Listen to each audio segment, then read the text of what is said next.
Welcome to Savage Minds. I'm your host, Julian Vigo. Today, I am joined by Heather Brunskill Evans, who is a philosopher of politics, author, and academic. In the past decade, she has felt compelled to apply her craft to gender identity and ideology and Zionist ideology. She examines how, through a network of constructed truths and moral propositions, these ideologies have shaped our thinking and governed us through state institutions and networks of power.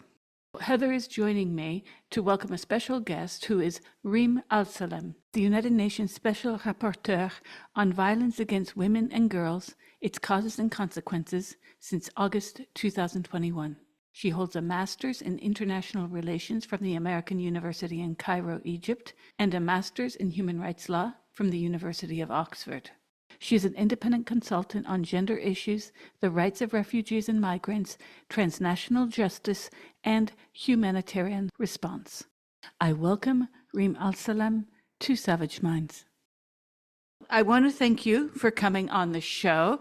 And I think it would be great to start off with if you could describe your mission as the United Nations Special Rapporteur on Violence Against Women and Girls, its causes, consequences, the changing dimensions of your mandate, and some of the greater challenges to your role. Well, thank you very much, Julian, for having me also on your show. As you know, the mandate of the Special Rapporteur was created around 31 years ago. It's one of the oldest special procedures of the Human Rights Council, which is a subsidiary body of the General Assembly of the United Nations. And contrary to what some people might believe, we special rapporteurs are actually not UN staff. We are independent experts. We do not receive a salary, and we are appointed directly by the Human Rights Council. So I am the fifth special rapporteur in this position, and as mandate holders, we have a lot of leeway in deciding how we want to carry out our mandate. And as far as I'm concerned, I had decided very early on to focus really on two areas.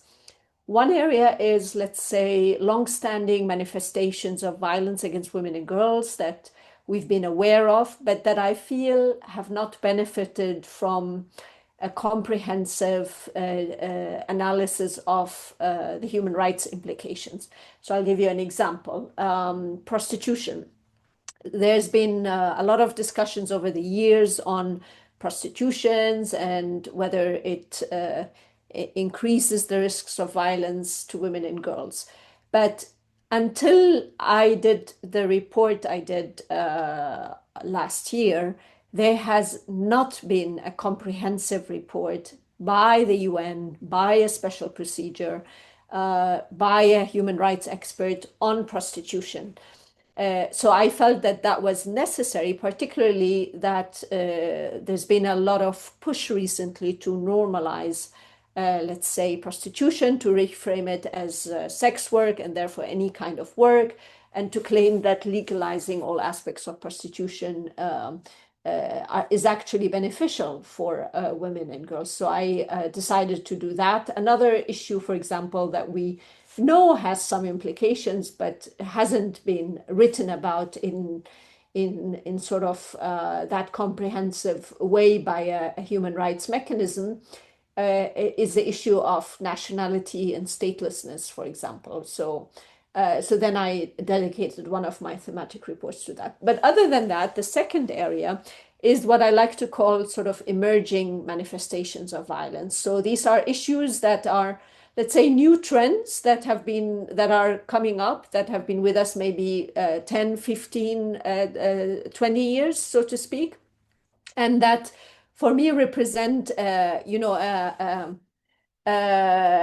mutation or evolution of the patriarchy and its ways to subjugate women and girls. And for me, that's very clearly this continued push and stronger push to normalize the commodification, sexualization, and dehumanization of women and girls.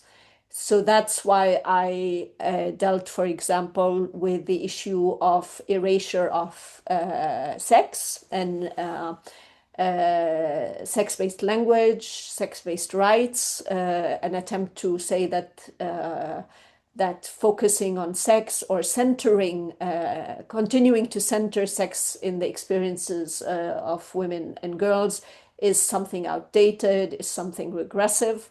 So I did a report on that. And then the other issue is, for example, surrogacy, where I also see a lot of buzz around that, attempts to again normalize it. We see a lot of different policies emerging, adopted by states, without really a comprehensive, in-depth analysis. Okay, what do we know about the consequences on the surrogate mothers and children born through surrogacy? So yeah. So in terms then of your question about the challenges, I think by definition, when you are a rapporteur and you take on complex issues and you take on issues around which there is a lot of emotions and a lot of views, you will get support, but you also will get pushback, especially if you are working on issues and your positions run against the views of powerful states powerful lobby groups and interest groups. So I've been on the receiving end of that because, of course, my positions have not been to the liking of everyone, nor do I expect that. I mean, this is not a popularity contest, as I always say. So there has been a lot of pushback, and there has been a lot of also attempts to silence me, shame me. But on the other hand, also there's been a lot of expressions of support by governments, feminist groups, women's groups. So I've had both. Yes. When you speak of patriarchy, it makes me think of how this is used by contemporary Western feminists in the context of what I call colonial feminism, or more recently, since the past just 2+ years, genocide feminism, because your role is titled the Special Rapporteur on Violence Against Women and Girls, not against the patriarchy, not against men, not this male violence against. Okay. The reason why I ask you this, because this plays a role in something we're going to discuss later on. For instance, one thing I learned very quickly living in the Arabo-Muslim world is that the pretenses of Western feminists to say those women are not free. Look at how they dressed. Look at the jalaba. Look at the faqiyya. Look at the whatever. And I'm like, so your notion of freedom is directly linked to how much skin shows? And there's like a bit of a paradox there. And then there's a day once a year in Morocco towards the summer. I can't remember the exact date, but people said today's the day of Aisha Kandisha. And I'm like, what's that? And Aisha Kandisha, it comes from the Portuguese Aisha Contessa. And it was an old myth that developed within local folklore, such that it's sort of a Moroccan twist on what Freud might call vagina dentata, where women have this incredible power and the men stay inside the house. They are afraid to leave. Okay. Yeah. And if they come out, all you have to do is just hold up your hand and say something like, Khamsa ala aynek, or something like that, right? You can, they're afraid of women, allegedly, this one day. Now, that's somewhat, in a way, folklore as what we're about to experience Friday, let's say, in North America with Halloween. But still, what I noticed living in the Arabo-Muslim world, not just there, but in Lebanon or the West Bank or Egypt, is that women have an enormous amount of power in these societies. Yes. And it's completely elided within Western feminism, completely. And so my question here is this.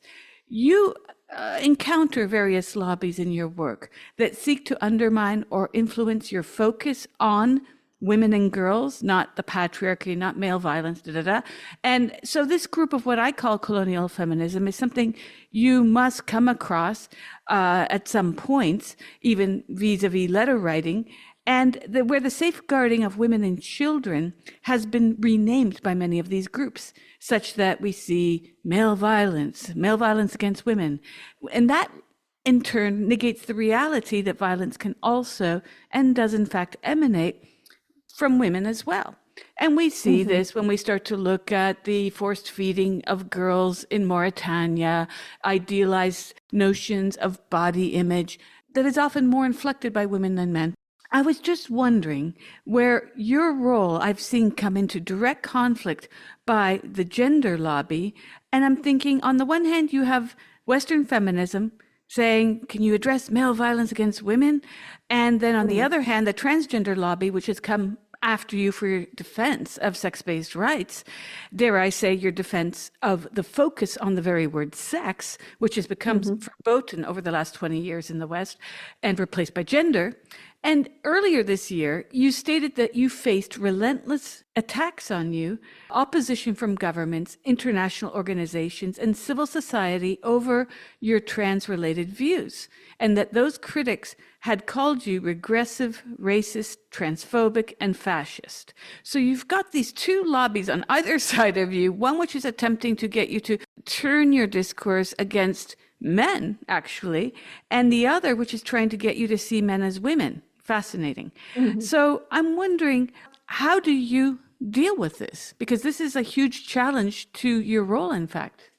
So, Julian, you asked actually and covered a lot of ground. So allow me to address the many important points you raised. First of all, when it comes to the nature of violence against women and girls, I think international law is very clear that it can and certainly does happen within the context of the family, in private life, but it's not the only realm where it happens. It also happens in public life, and the perpetrator of violence is certainly not reserved or limited to other individuals or humans, but can be any other actor. It can be businesses, it can be state. We talk about state sanctioned violence, and often, of course, states are held accountable for their unwillingness or inability to prevent and respond to violence against women and girls. And of course, it can also be, as the Beijing Declaration and Platform of Action says, and I appreciate the BDPA very much for that, and it's one of the reasons why I consider it also extremely comprehensive. It talks about, occupation, colonialism, also impacting women and girls differently, and possibly increasing, the exposure of violence of women and girls. And that's what we're seeing also in the context of Palestine. And I know we're going to come to that later, where it is really, I mean, the way Israel is targeting Palestinian women is in a very particular way, also because of them being females and the reproductive capacity and so on and so forth.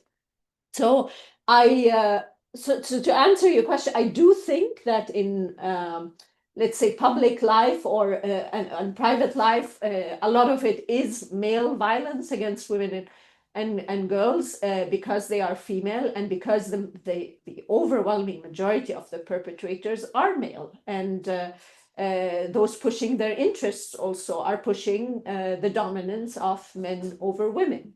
But at the same time, it doesn't mean that women cannot also be co-opted to serve the patriarchy. So we've seen that, for example, with armed groups that have subjugated and exploited women, whether it's in the context of Iraq and Syria with ISIS, or now more recent groups like the RSF in Sudan. But I think there's I mean, women can also internalize patriarchal norms and reproduce these through their actions and attitudes. And they can also be agents of the patriarchy. And in that sense, they're also victims, if I may say, to an extent, when they do that.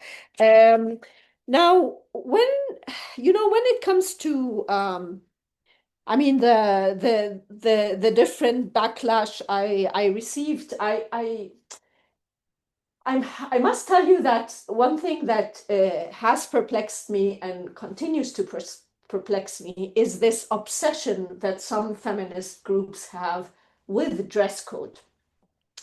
So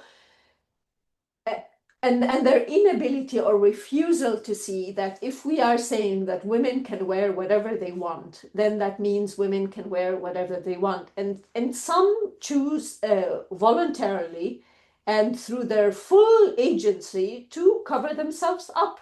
And we have examples of that all over the world across centuries.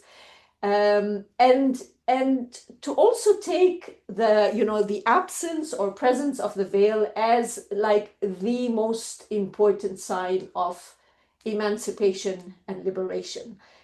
This is I mean I'm just really I continue to be perplexed by that. I know that, for example, in some countries, I believe in Spain right now, there's a whole discussion about whether to legalize or abolish the niqab. And I think we can argue for, on that policy based on some security considerations. They need to be able, for example, to see the full face of someone, especially when, there are risks of, security incidents happening, and we have examples of males covering themselves and pretending to be women with niqab. But to shun and exclude women or girls that are veiled, as you know, or to restrict their participation in public life, in professional careers, because they are veiled, is just so contrary to the fundamental rights they have, to their equality. But also, in a way, it pushes them further into invisibility and exclusion, marginalization. Because if these women that you claim are being mistreated, so to speak, are not able now to even participate in public life, then you are giving them even less possibilities to ask for help, to access services, to get support. I'm speaking from the perspective, of these feminists, that oppose that. So how does that make any sense? It makes no sense to me at all. And then just one thing about the my views on transgender issues. I actually say that I have specific views on sex and gender and the interlink between them, because, of course, as you know, in my reports, I have also drawn attention to the fact that erasing sex has rendered women that do not identify as women, otherwise known, more colloquially as trans men, invisible. And we don't know how they are doing. We don't know anything about their needs. And it has also created a lot of problems for same-sex attracted women. So for me, women are women, irrespective of how they identify. They might not identify at all as women. They just are women. I, for example, don't think that my identity is a woman. I'm just a woman. But I respect if people want to identify otherwise. What I have issues with is men and boys who identify as women and girls to be considered as women and girls, and to therefore have access to all the spaces that are for women and girls, and to be counted as women and girls. This is my fundamentally my position.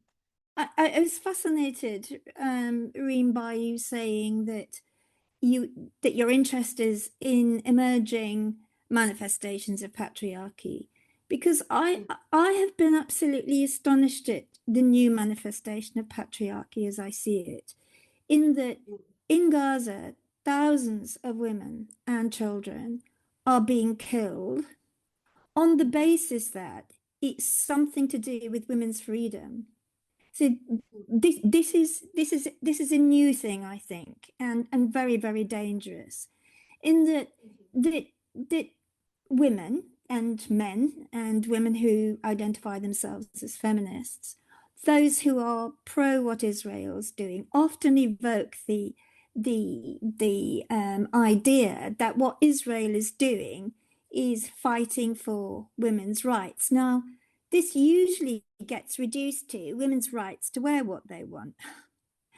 And it reminds me of, the pornography industry when it first sort of took hold in the 70s and 80s and 90s, that it was allegedly for women's liberation, pornography.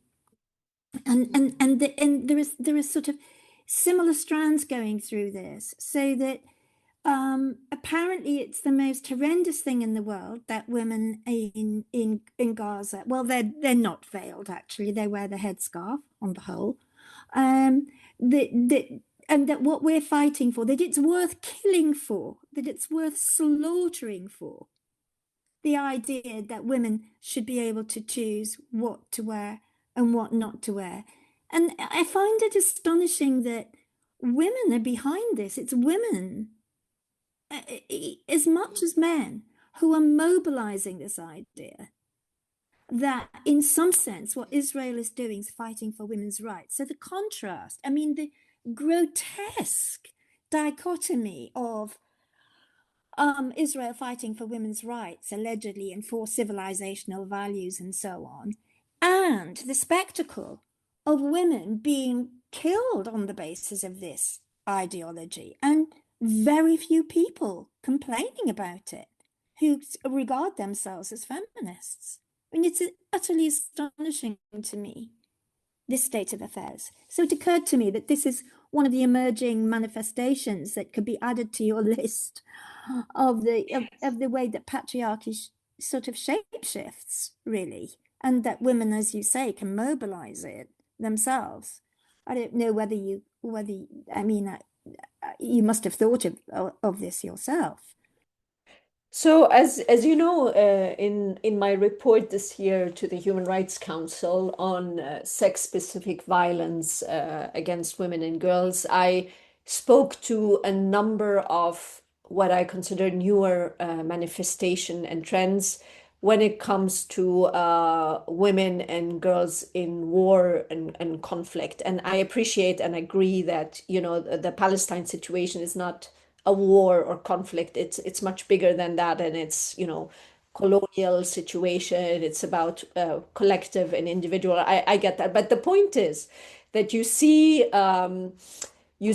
really, as you said, an appalling and frightening disregard for the laws of war that protect civilians and that have also spelled out very specific protections for women during wars. We have crossed every single red line that was ever set, right?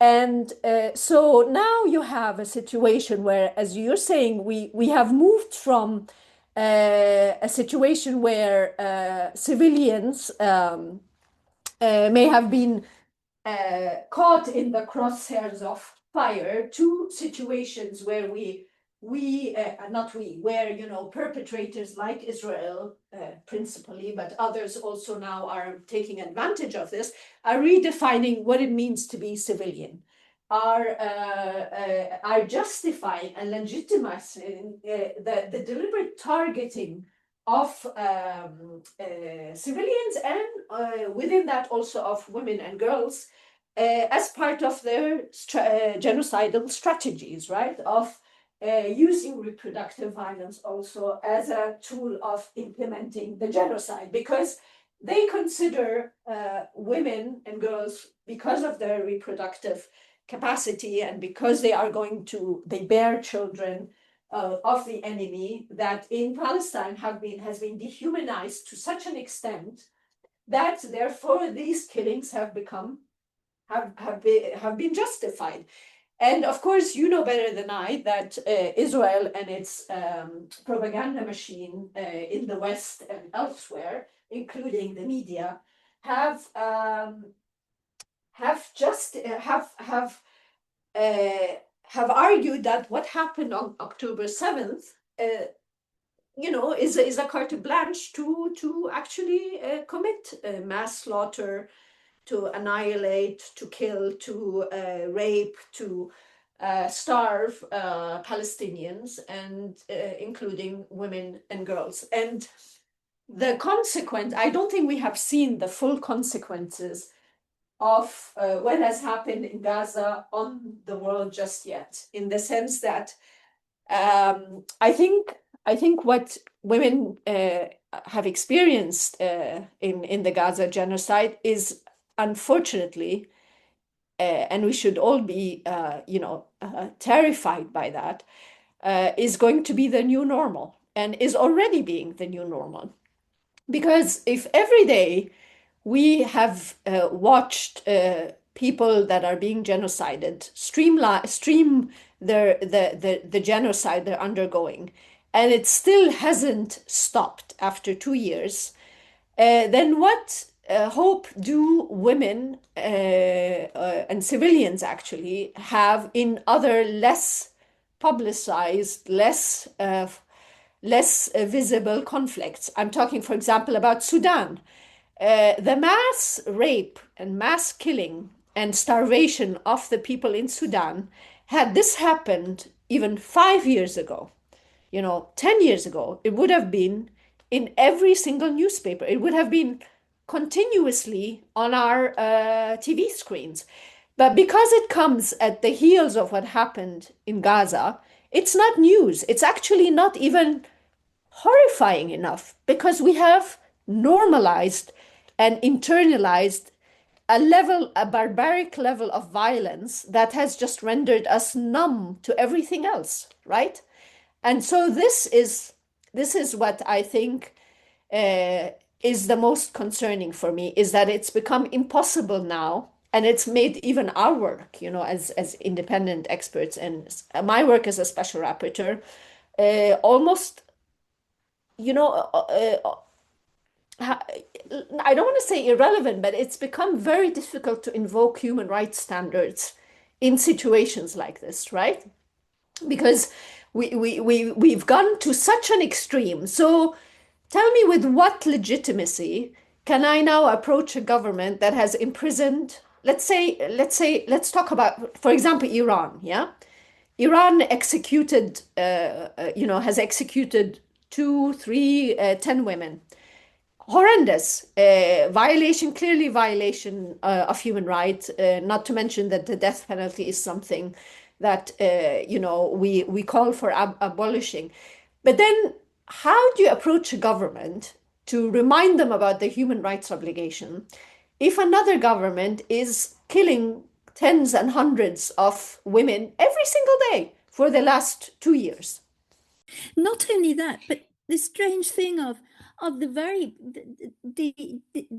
hegemonic power, as it were, in this case, Israel, the soldiers of Israel are allowed to do exactly what they've complained about in the Palestinian men, in that, they rape, they sexually violate, and nobody even cares about that. So the very crux of the thing that apparently, that we're fighting for women's rights and civilization, and it's Palestinian men allegedly who are brutish and who would rape.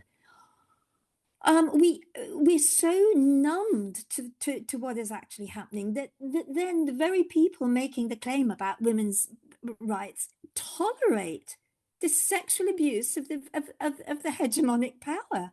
I mean, it's almost beyond words, isn't it? This and what I think you say quite a lot, and I think it's really good, Reem. What happens in Gaza does not stay in Gaza. And this is the real threat globally for all women, actually, because once you, as you say, once you normalize violence towards women, then it becomes acceptable. So on what grounds can you stand to criticize any regime when Israel's been just getting away with it? So I can see that your position at the UN is made difficult by this. It's very difficult, but I also want to say, on the reaction of feminists. First of all, I maybe I don't know. I feel that the mass, demonstrations and global support by average people on the street all over the world with Palestine, with Palestinians, has been the reason why we have seen any action, even if it's insufficient by governments. It's the people that have put pressure, and so I do think that the average woman in those countries is very empathetic and has humanized. And is very much in solidarity with Palestinians, and particularly in Gaza and the Palestinian women. So I think they see them, they hear them, and I would imagine, especially, I mean, I'm not a mother, but I would imagine, especially with mothers, when they see Palestinian mothers having to collect the remains of their children that have been bombed and massacred, it strikes differently, of course, right? You imagine this happening to your own child, and you just cannot sit with those emotions. But it is true that there are also some very influential and long-standing feminists and feminist organizations where you just don't understand why there has been this level of distancing and silence.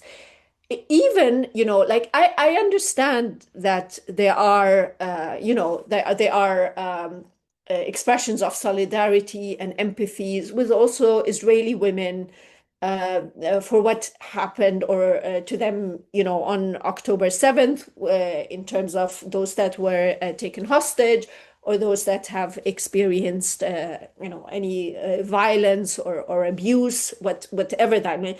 But I don't know why that feeling of empathy and solidarity with Israeli women or those taken hostage on October 7th must absolutely paralyze you or must absolutely render any solidarity, equal solidarity with Palestinian women impossible. Perhaps you understand that. I just don't understand it. I just cannot come to terms with it. Particularly that we have seen also some feminists and some human rights experts who say, well, you know, there are many Palestinians, let's say, who don't support Hamas. So if you say, well, Palestinians don't support Hamas, so how can you justify their slaughter because they are in a territory governed by Hamas? Like, in your logic, how does that make sense? Others say, well, the LGBT, the lesbian and gay and transgender organizations. Some of them will say, well, Hamas doesn't tolerate any gender non-conforming persons. Now, of course, I mean, that's a whole other conversation on whether this is true or not. But let's say, assuming that it were to be true, how does that then justify your silence on lesbian or gay or transgender Palestinians being annihilated by Israel without also conveying any kind of opposition or solidarity with the victims? The UN has issued many reports about the violence that has taken place in Gaza on and since 7 October 2023. There's the mission report, the official visit of the Office of the SRSG, SVC to Israel and the occupied West Bank, 29 January to 14 February 2024.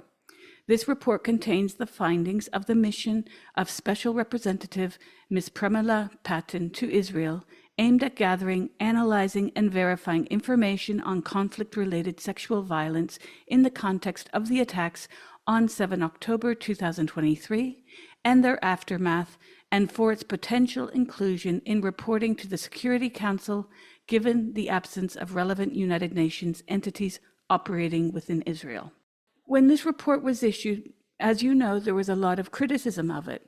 Peter Bolton stated that Patton's report is, quote, deeply flawed in both its methods and conclusions, adding that it has, quote, some glaring epistemological problems, all of which seem to serve the Israeli narrative that its genocide in Gaza is somewhat justified, end quote.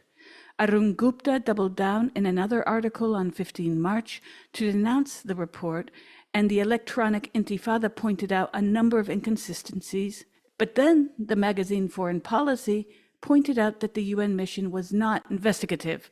Meanwhile, feminists have been concluding what is most definitely not conclusive in Patton's report, that on 7 October, rape and mass rape was used against women by Hamas. Therefore, the glaring question is why these two conflicting narratives about the Special Envoy's report.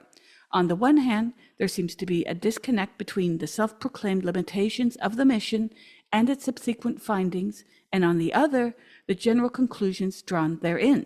So let me go over briefly some of the criticisms of the report.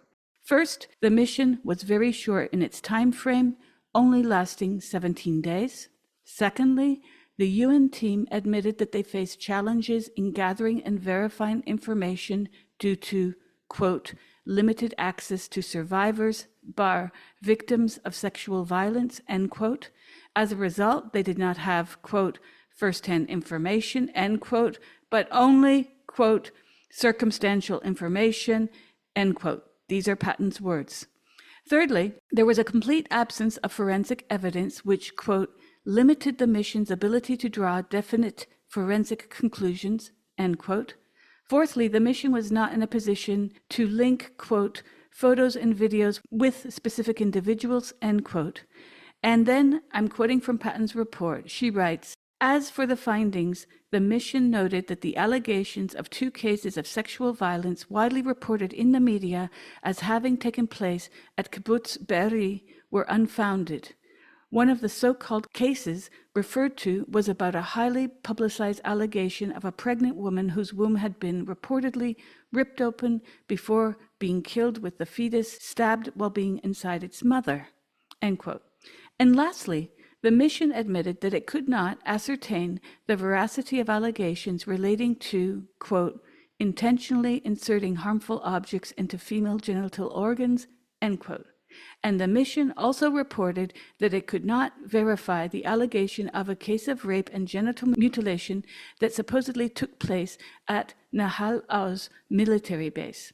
So, despite these limitations and denial of allegations, the report of Pramila Patton concluded that, quote, there are reasonable grounds to believe that conflict-related sexual violence occurred during the 7 October attacks in multiple locations across Gaza periphery, including rape and gang rape, end quote. Yet, Patton's report could neither, and these are her words again, quote, establish the prevalence of sexual violence, end quote, nor, quote, draw conclusions on attribution of alleged violations to specific armed groups, end quote. Later in March, just after this report was made public, Patton reiterates this when she explains, quote, I do not go into prevalence, I do not have numbers in the report, because for me, one case is more than enough. It's not about I didn't go on a bookkeeping exercise. The first letter that I received from the government of Israel talked about hundreds, if not thousands, of cases of brutal sexual violence perpetrated against men, women, and children. I have not found anything like that, end quote. So here it is worth clarifying that while prevalence is not within the scope of the work of the mission, finding patterns is.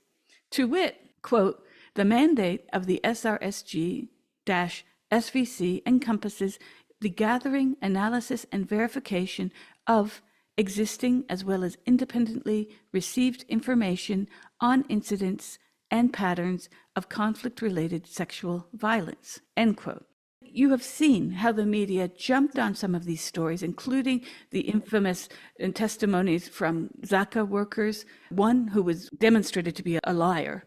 And obviously, from those of us who are looking for the truth, who do not have an ideological axe to grind, I found this very alarming.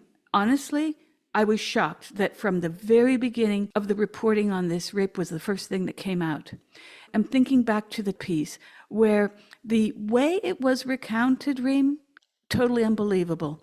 The witness states, I'm paraphrasing here, but he says, I looked into her angelic eyes as she was being raped, he claims.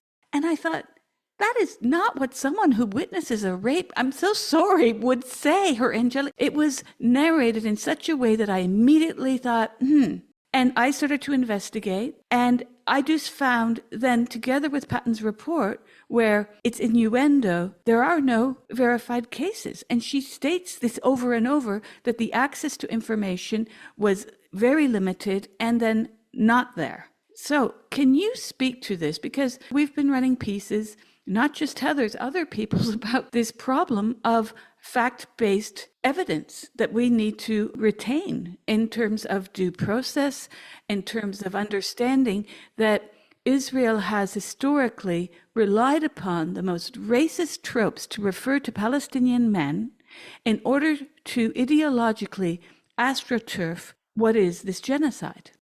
Yes, I believe you summarized very well some of the glaring internal contradictions, I would say, and also questions that the report and the subsequent press conference raised. Because also what caught our attention, many of us, is that the press conference didn't really speak to the findings of the report. So I personally also tried to get more clarity from SRSG Patton after the report was issued. I wasn't able to get that clarity, not that she is obliged to share with me any information. But I totally agree with you that the media, certain organizations, and the world basically fell into the trap that Israel set up, which is to project that there was barbaric sexual violence being committed by these barbarian Palestinian men. And it was, spun around and disseminated and very much used in order to then justify the genocide. Those of us, including myself, who, went about this or tried to go about this in the usual way we would go about allegations, were completely and utterly attacked. And I would say, particularly those of us like myself that are Arab and that are Muslim, until today, are call to look at the evidence, to not rely only on media reports, not rely only on reports provided by the Israeli government, which is not impartial on this issue and which already has a history of spreading misinformation and lies and fake allegations. Were accused of not, and are accused of not caring about Israeli women, about being okay with Israeli and Jewish women being raped.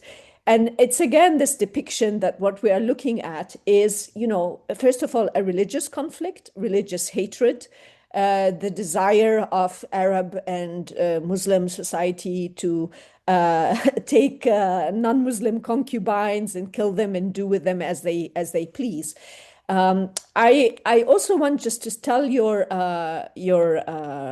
listeners that, and you rightly said it, that SRSG Patton was very clear that her report and her mandate is not an investigative one. And she is, in fact, a staff of the United Nations. And the mandate indeed is not investigative. Now, if we were to look at the other really independent human rights investigative mechanism that exists on the OPT, which is the Commission of Inquiry, it has put out a report in June, I believe, 2024, on the findings on the attacks carried out on and after October 7th. And in fact, it was very clear that it could not conclude that the kind of allegations that had happened displayed signs and were indications of sexual violence. It also reviewed the footage and it reviewed the reports. So the Commission of Inquiry was very clear in its June 2024 report, in which it put out in order to ascertain what happened on October 7th.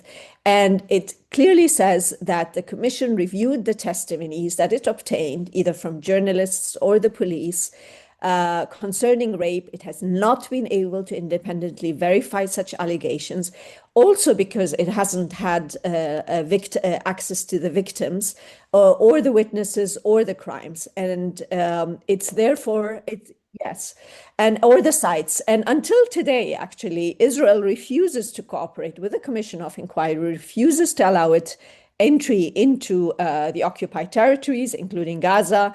It refuses the same to Francesca Albanese and other independent experts like myself.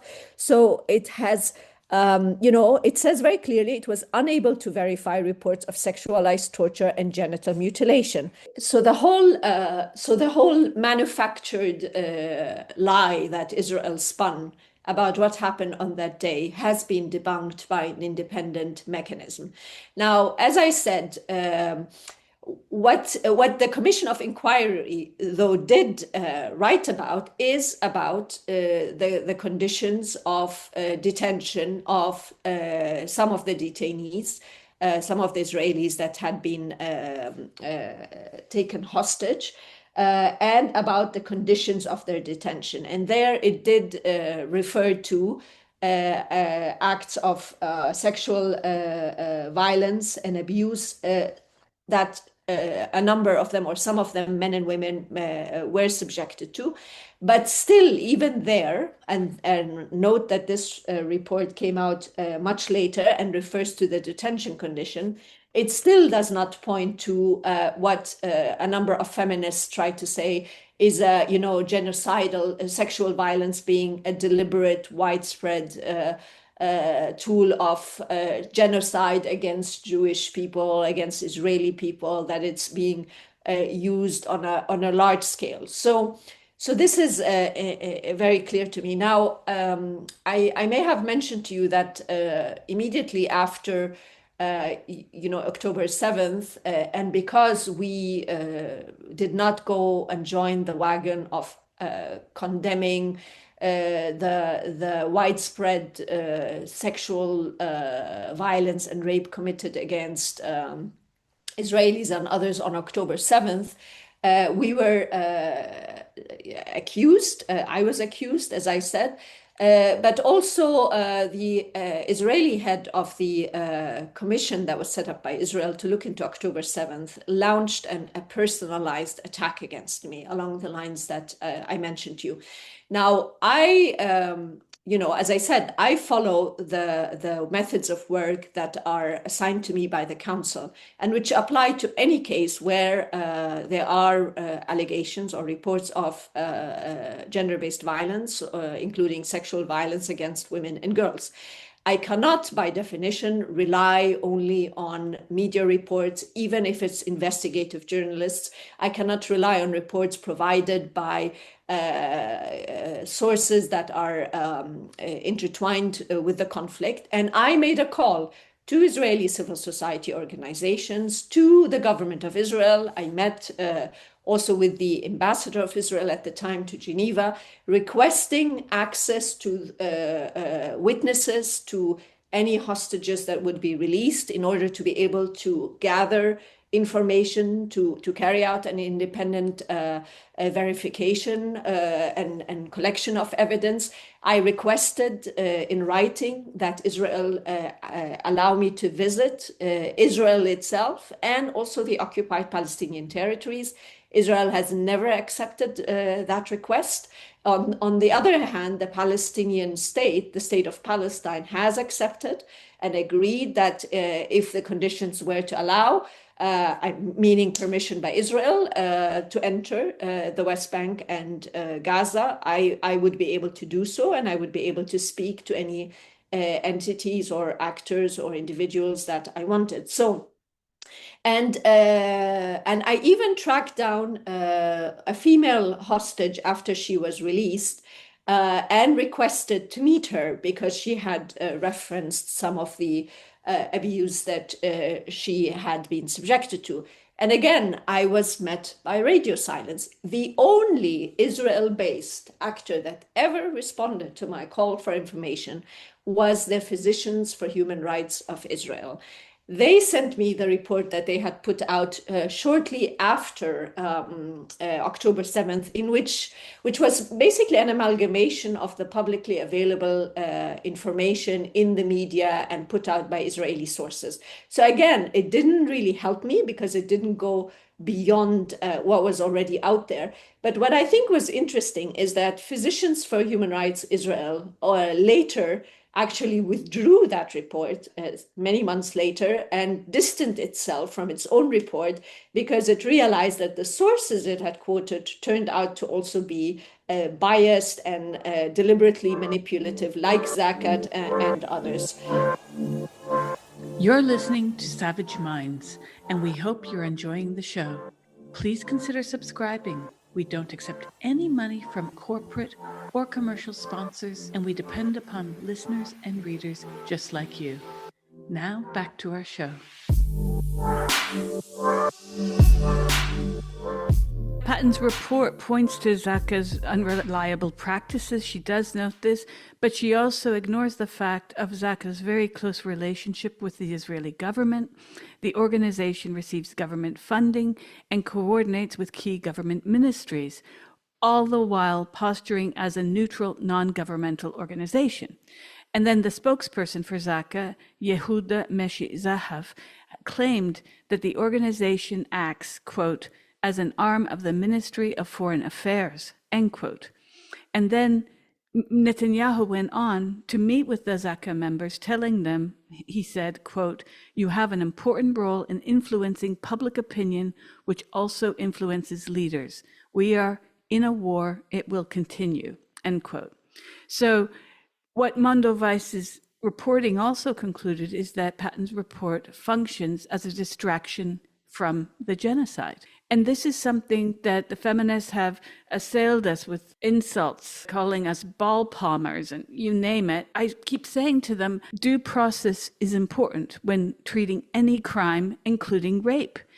And obviously, if we have a witness that comes forth and gives testimony, we're good, but the absence of evidence and then the long-standing history of Israel, even before October 2023, to invent the Palestinian male as a perennial rapist. This is something that I think a lot of the feminists have glossed over because of what we've also spoken about regarding the way in which they behold the Palestinian woman as perennially oppressed, be it via hijab, be it via a woman surrounded by these evil Muslim men. I mean, the racism has astroturfed this genocide. It's difficult, Reem, to get through to these feminists because they do not care about facts. They go with whatever suits their narrative. Absolutely. But even if we were to, assume that for the sake of the argument, that Palestinian women are oppressed, and let's say lesbian, gay, gender non-conforming Palestinians are also oppressed in Gaza and the West Bank, it still doesn't explain how that then equals or allows or justifies that they should therefore be killed. If those taking that view assume that they are victims of Hamas or Palestinian leadership or Palestinian society. I just cannot square that argument in my own head. But there's one issue I wanted to come back to, which I think is also important with regards to the UN position on what happened on October 7th. The UN Secretary General Guterres just published his 16th report on sexual violence in conflict, which, as you know, is actually done on his behalf or published by SRSG Patent's office. And I just find it unacceptable, actually, and quite remarkable that despite the widespread evidence now that has been collected, credible evidence and conclusions that have been made by numerous human rights independent organizations, whether they are international or national, whether it's the Commission of Inquiry, whether it's my own mandate, the pointing that Israel actually has committed, that there is a pattern of sexual violence and gender-based violence being committed against Palestinian men and women. Horrific practices that point to a trend. Despite that, the SRSG's report did not list Israel. It put it on notice for the future. And one of the excuses, if I may say, being given is that Patton didn't have access to the occupied territories. She did, of course, ask Israel to go back in order to investigate the reports that she had even received ahead of her first report that you just mentioned. Of course, Israel denied that request. But still, I feel that there is a lot of information and evidence pointing to the same conclusions that were sufficient in order to list Israel as a perpetrator of sexual violence and conflict. And so it doesn't explain why it was only given a notice instead of put on that list. I am very convinced that Netanyahu banked on women being outraged by these reports. And it, of course, created an immense wave early on for what was one 9/11 after another for Palestinians. I constantly think back to every year on 11 September, the commemorative speeches, the groundbreaking ceremonies, the remembrance. And I worked on a book on the disappeared Muslim men post 9/11. 14,000 Muslim men were disappeared from the United States. This is something that not even Democracy Now! Covered. And I asked them to cover this. It was something that really shocked me how in the West, our dead have definitely more value than the Muslim subject, no matter the country, Palestinian or Iraqi or Afghani or Pakistani.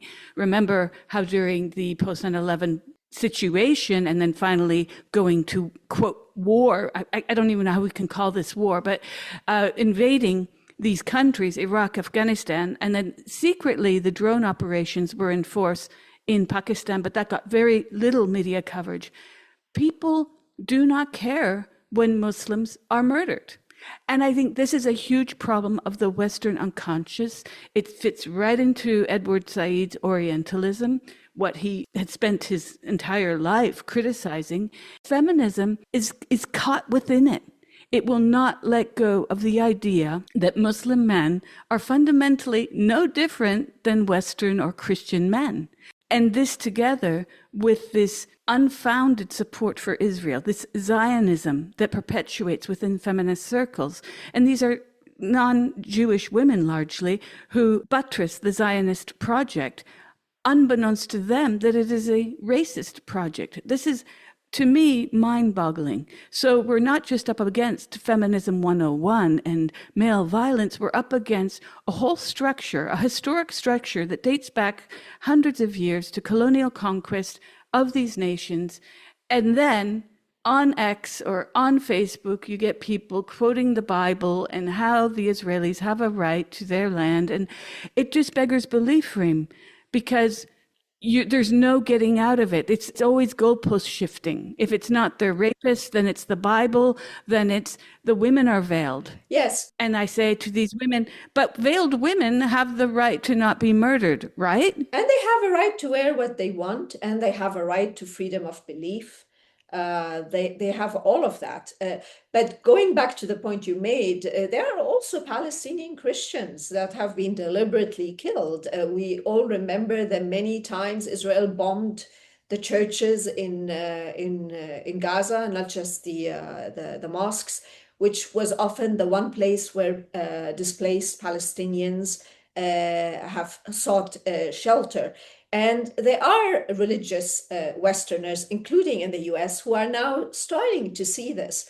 But as you mentioned, for those that are very much aligned with Israel's, neo-colonial Palestinian racist, like the anti-Palestinian racist narrative, they don't speak to this. They don't address this. And they are not alone, because even governments, and I have said this over the last 2 years, including those that profess to have a feminist foreign policy or care very much about what the treatment of women and girls is, have been remarkably subdued, and have been very shy in outright condemning Israel for its deliberate killing of gender non-conforming Palestinians, women and girls, men and boys being also sexually raped and tortured. So it just led to really the complete collapse of the Western human rights narrative and feminist narrative. The very fact that I am Arab and a member of and Muslim meant that I was immediately portrayed as being biased. So there was an orchestrated campaign to portray me as someone who basically didn't care, and this still happens, by the way, doesn't care about the victims, the Israeli women, Israeli victims, because I am Arab and because I am Muslim. And this started right off the bat by, and I forget her name, I'm sorry, but by the Israeli woman that was put in charge of this commission that Israel created. So she, specifically attacked me on this, making kind of this point. The issue is that, from the very beginning, I tried to put in place the methods of work that I follow with any such reports, which is, number one, I cannot rely on only media reports. Those, by definition, on their own, are not reliable. I also don't have the capacity to also investigate the authenticity of even video footage, to say, has this been tampered with? Is this right? Etc. I have to receive information from credible international human rights or regional or national human rights actors. I have to receive information from victims or their representatives, be they lawyer or be their organizations or be they family members. And so when it came to October 7th, one of the first things I did is I wrote letters to both the state of Palestine and to Israel saying, I would like to actually come on a visit to investigate these allegations, and not just, of reports of sexual violence by Palestinian groups, but also the reports of violence by Israel against Palestinian women. I would like to be able to talk to any survivors or victims or organizations representing them. I wrote also to Israeli human rights organizations. And the only one who has responded from the Israeli side has been Physicians for Human Rights Israel. You remember they were amongst the first to put out a report that was based on a review of the Israeli sources. Mainly, they were media and Israeli government sources on the reports of sexual violence. Now, again, these are not reports based on interviews with victims. But you will also recall that Physicians for Human Rights Israel then retracted this report a few months later because of, the problems with it. You can still hear me, right? Hello? Yeah. Sorry, I have to remove my, can you still hear me? I had to remove my, yeah. Uh, yeah. But the government of Israel has never authorized any visit, has never agreed to any visit, and I have never heard from any of the women that were even released by Palestinian factions and by Hamas at any point in time. Despite, me saying several times that I'm ready for that. And then people take this then, or wanted to deliberately demonstrate this as a sign that I'm not interested in the suffering of Israeli women. Completely disregarding the fact that I have, in fact, engaged on behalf of Israeli women when these Israeli women and when Israeli civil society have approached me. In my thematic reports, I have cited evidence and information received from actors based in Israel. I have also written a letter on behalf of an Israeli woman that was and is still in a very serious custody battle with her ex-husband. So the point clearly shows that I have no problems engaging on behalf of any victims if they are willing to engage with me. And when it comes to October 7th, that has not happened. Nevertheless, the Israeli media, including Haaretz, unfortunately, and Western feminist organizations, until today, will tell you that I don't care, or I don't want to talk about it. And at the same time, sorry, and I just want to say also that, by the way, this situation is not the only situation that I have not spoken about publicly, because I haven't been able to follow the methods of work and to assess the evidence for myself. I think Russia and Ukraine is another such situation.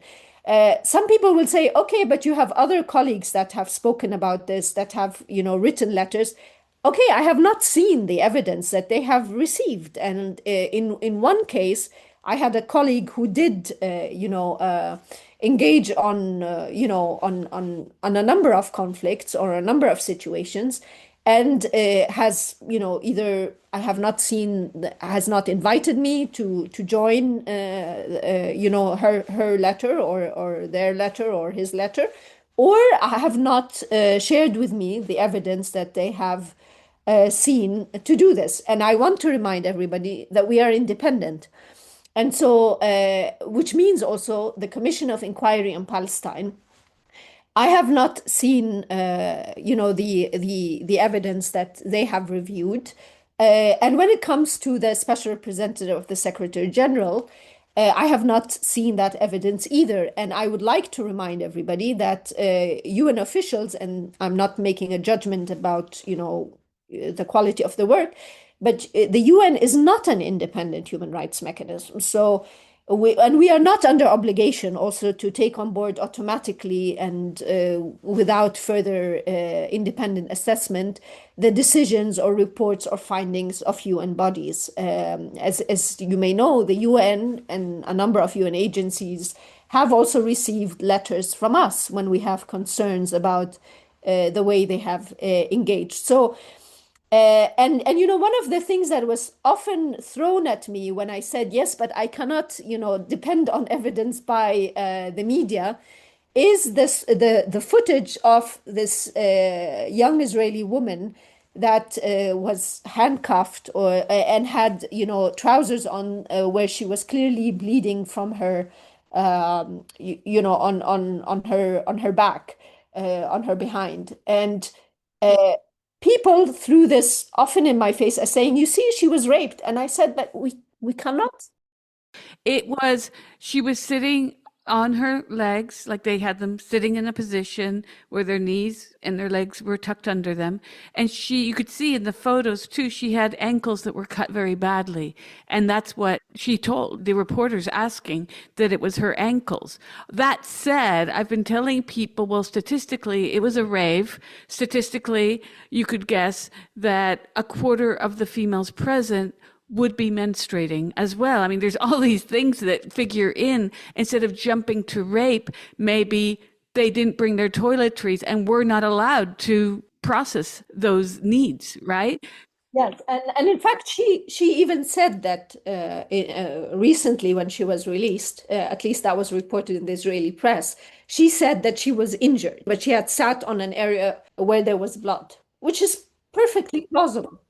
Julian, my challenge as a mandate holder, but is, believe it or not, I cover the whole world, and I have, over the last 3 years, systematically and consistently received less resources. So, would you believe that today I have only one support staff to cover the entire world, to cover the entire spectrum of violence that's committed against women and girls?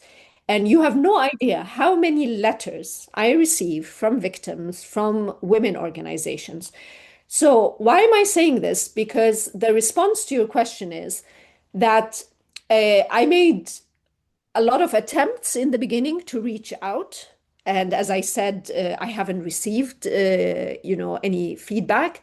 I have had to deal with the attacks that were heaped on me as a result of therefore not joining the bandwagon of saying, yes, there was mass, violence. Yes, there was even saying, things like, the abuse they may have suffered provoked a lot of backlash. And this is, language that we use that is standard when you have not been able to verify things for yourself. So I will say, to about any information out in the media, allegations of, reports of, even when we receive credible information, what we send actors of that may be suspected of committing violence, we call them allegation letters, So even when we have credible information, so whatever, even Hamas would have received if I had written a letter would have been an allegation letter, because we are sending this letter based on, credible information we have received that that justify sending a letter and on which we expect to receive a response.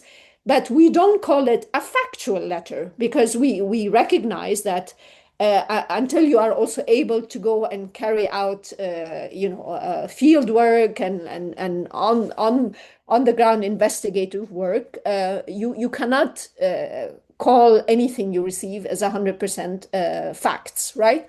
So therefore, what I have, however, focused on, where I got the engagement with victims, and where victims have written to me, provided credible informations, where also a visit was welcome but could not happen because of the situation on the ground, is the reports of sexual violence and other types of violence committed against Palestinians. And so Palestinian women, and of course men, but they don't fall under my mandate. But you may remember that I was one of the first ones to talk about rape having been reported, and on which I received credible information by Israel. And at the time, I reported about two women and girls that had written that had sent credible information, and where I ascertained that rape had happened. And even when at the time when I said that, that also, there was a lot of reaction to that, right? Because first of all, it was the first time that an independent mandate said that. And then it was like, oh, Israel is also you are accusing Israel of committing rape. And of course, what we know is that this was the tip of the iceberg, right? Afterwards, it became very clear that Israel had engaged in and continues to engage in mass violence against Palestinian women and girls, including sexual violence, including appalling things such as stripping them naked, removing hijabs of those that are hijabi. Uh, uh, Extrajudicially killing them, torturing them, killing their children in front of them, that there were men having had to see also women and other men raped in front of them. I mean, all the gamut of all these things. And what I will tell you is that, of course, I am appalled, like other colleagues of mine, how these allegations of this manufactured stories of mass rape and mass beheadings and mass violence were then spun to justify the extermination of an entire people. And that therefore also sorry, and the fact also that nobody is saying anything about the Hannibal Directive and how Israel, like I just don't understand why nobody is holding Israel accountable for what appears to be also credible reports about Israel killing many of its own people on that night. I think what's been exposed quite shockingly throughout all of this is that in a way it doesn't matter how much evidence you have. Not very little of this is the narratives are evidence driven. So, for example, the young woman who obviously it was a horrific photograph of her being taken away, but she never claimed to have been raped. But it's irrelevant. It makes no difference what she says or what anybody else says. That this is going to be seen as her photograph now has become symbolic of something, which is that Hamas raped and Palestinian men are brutes. And so the evidence is irrelevant. This must make your job really difficult because not only are you sort of attacked for allegedly being biased or whatever, you can't even call upon evidence to refute that because the evidence itself has almost become irrelevant. What the strongest thing is the ideology. So if you're committed to the ideology of Israelis being westernized, civilized, and so on, and Palestinians being the opposite, the converse, brutish, and so on, it doesn't matter how much evidence you bring to counteract that because it just won't penetrate. And if it just move off the rape thing, which of course is shocking in itself, but I found that people actually refuting that there is such a thing as genocide. So the people who will insist that rape happened, despite the lack of evidence for that, will ignore the evidence that a genocide is happening. So they'll say, "Oh, that's just propaganda," or that their lies put out by UNRWA or whatever. So we have to actually ignore our own what is in front of our very eyes through photographs and so on, because it can't be true, because Israel just couldn't commit a genocide, full stop.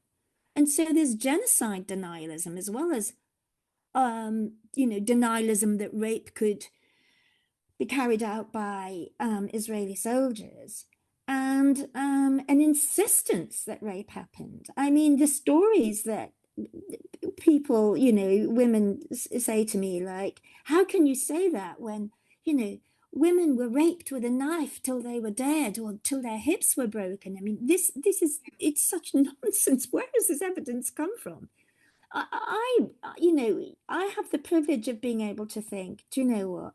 This is so bizarre and so ridiculous that I'm just going to not engage in it. But you are um, employed to engage in it, Yeah. as it were. No, but what I wanted to say also, is the now many of these things have been debunked, thankfully, but I still think that the media in particular has not been held accountable for its role in spreading many of these lies or of the misinformation, which was also a way of uh, legitimizing the onslaught by Israel. Uh, you asked me also about the things that my reaction to. So I'll tell you something that though caught my attention that I wish I had the ability to react, but I just am unable to because I'm inundated. But the fact that, for example, the Secretary General of the United Nations, yeah, he listed Hamas on the list of perpetrators of sexual violence in his annual report. But then in the last report, despite the overwhelming evidence that not just my mandate, but so many other independent human rights actors and mechanisms have confirmed, and also, the UN has not listed Israel, as on the blacklist basically of actors. He has just put them on notice. And my question is, why are they only put on notice? What about all the other evidence that speaks for itself and that is very solid? So that is really very disturbing to me. The other thing is, if we, this image of Palestinian men and boys, and I want to talk about that a little bit because in the beginning, one of the things I wrestled with, and I know also my colleague, Francesca wrestled with, which is, but it's actually more applicable to me, is, if I was going to focus on the very specific way in which Palestinian women and girls were experiencing this genocide, does that not invisibilize the experience of Palestinian men and boys? And when we talk about the percentage of how many women and children suffered, are we saying would that not mean that uh, the plight and lives of Palestinian men are not the same, are not valid in the same way? And of course we are not saying this. And of course there is this how to say, there is this kind of assumption that men and boys were, most of them were sort of participants, right? Or were supporters and therefore deserve to die and therefore deserve to be killed. And I, of course, vehemently reject that. And I think that there needed to be a lot more calls for accountability for the immense suffering that they have experienced, including sexual violence, the most appalling, horrific forms of sexual violence and detention and torture conditions that they've been subjected to. But one thing I think nobody has really spoken about that I actually wanted to even write about, which is, for all the talk about, gender stereotypes and uh, harmful gender norms, I just want to say that I think throughout these 2 years, Palestinian men, fathers, brothers, sons, have demonstrated and just very compassionate, loving, supportive, nurturing, have performed these roles, right?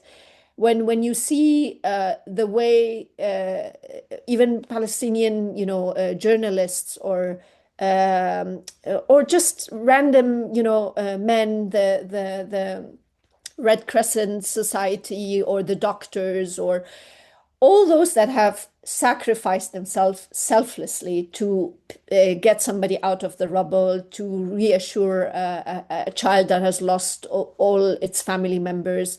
Uh, it's been, I mean, it's been almost beyond anything possibly human, right? We have we have seen this over and over, and nobody has said anything about this. This clashes very much with this image of a barbarian, uh, sexually hungry, aggressive,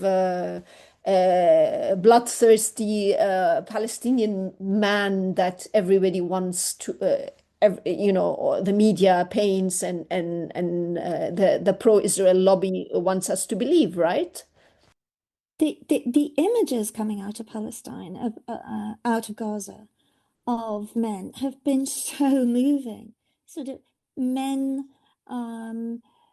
weeping over their children, holding their babies, struggling to, with great heroism to try to find people under the rubble, the doctors, the paramedics, the journalists who know that they're going to be killed, to try to convey the truth to the outside world. I mean, it has been astonishing, actually, of humanity.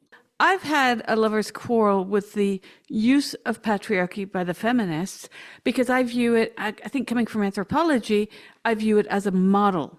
And what Heather's just talked about is something that you see all the time. It's not just the genocide that's brought the humanity out of these men. It's not like, oh, they had to be almost killed to realize they're human too. You see this. I made a video on the Marsam when I first got to the West Bank because I was appalled. And men are carrying their mothers. They're carrying carpets. In the video, you can see two men carrying a household, like 3 meter long carpet rolled up. And so you've got this idea that somehow they're less than human. Hence my argument with the term patriarchy, because it's like when I'm having to deal, in Heather more than me, with these feminists, it's like, don't you understand that society and women and girls are healthy when men are also healthy? It's united. It's not like separate. Let's work on the women and, to hell with the men. That there's a kind of, I imagine within your own mandate, you acknowledge this, that we have to look at society as a holistic entity, not as separatist little boxes we check off, right? Absolutely. Yes, I do. And I think in general, we could all do more about demonstrating how men and boys are also victims. They're also, let's say, when we talk about porn, for example, and I've said that also before, I think men and boys are also victims of porn, and they don't become only perpetrators of more violence because, let's say, they are addicted for porn, because their minds, their lives are also being, and their attention and their money is also being commodified by those and exploited by those who are profiteering, let's say, from the porn industry. So, but we are, let's say, we are victims in different ways, right? Men and boys, women and girls. It's just experienced differently, but their lives are also being destroyed. This is part of the problem, I think, about the patriarchy, especially during war and genocide, because it's usually the men who are being conscripted against their will. We saw this in many parts of Africa during various conflicts with child soldiers. But I'm wondering if you could speak to this. What are your thoughts on the relevance of the UN today, where, in the case of Gaza, the UN represents an institution that seems to be a paper tiger? Look, I don't know if you know this, but I used to be a UN staff. I was a UN staff for 17 years. Maybe I'm biased, but I believe that I was a part of, I saw the UN in its prime time by virtue of being also a staff of an organization that is very operational and hands-on, at least was at the time, which is the UN Refugee Agency. So really, we work in frontline areas. We were, sent to border. I was sent to border areas, to conflict areas. I had daily engagement with internally displaced persons and refugees and stateless person and returnees. So I guess I have seen what the UN does when it can achieve when it's given the space and the resources and yeah, and when basically there is also respect for the UN, and when it has a mandate. This is the other issue. I think UNHCR had a very clear mandate. Not all UN agencies and outfits have that mandate. There's no doubt that it's going through an existential crisis. I can't speak for everything that the UN does, but I want to say, I mean, one of my kind of conclusions, and I've written this also to the SG in a letter that I did with a colleague on, his UN 80 initiative. I believe the UN, when it comes to women, the protections of women and girls, the equality of women and girls, has to go back to basics. And what are those basics? The framework that is spelled out in international human rights law, and that is very clear in the major treaties and declarations that govern the equality of women and girls, the empowerment, the rights, etc. So there's no need to reinvent the wheel. And I think the UN has strayed in the last 20 years or so from that understanding. And then we see this from the way it basically has echoed back its understanding of these issues. So I would like to see a UN that when it speaks of ending violence against women and girls, it really focuses on women and girls. This is not to detract from the specific needs that other groups may have, but I think we can only achieve something if we remain focused on who that is, who women and girls are, and to bring that back to their definition as biologically female. Now, of course, other initiatives and efforts should be made to understand the very specific ways in which other groups suffer or are vulnerable to violence and exploitation and discrimination. But it has not done anyone a favor of lumping women and girls with groups of men and boys.